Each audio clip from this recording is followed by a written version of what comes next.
காலங்காத்தால 4 மணிக்கெல்லாம் எழுந்து பால் வாங்கிட்டு வந்துட்டு காப்பி போட்டுட்டு மாவு எடுத்துட்டு வந்துட்டு மெலிசா பிரவுன் கலர்ல சுத்தி உம்மா உம்மா உம்மான்னு சொல்லிட்டு 4 இடத்துல நெய்யை ஊத்திட்டு ஒரு பக்கம் ஒரு வெள்ளை சட்னி ஒரு பக்கம் ஒரு தக்காளி சட்னி செஞ்சுட்டு 2 தட்டுல எடுத்துட்டு வந்துட்டு சோஃபால உட்காந்துற பொண்டாட்டிகிட்ட கொடுக்கும்போது பொண்டாட்டி அப்படி முடிய தடவா பார்த்தீங்களா?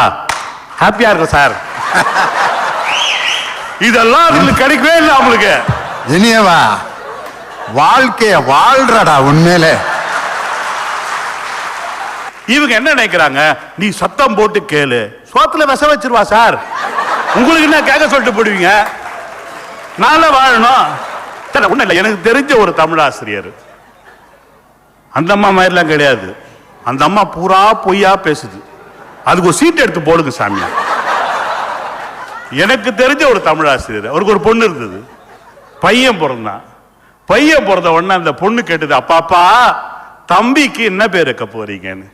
தமிழ் ஆசிரியர் இல்லையா, பரணி அப்படின்னாரு.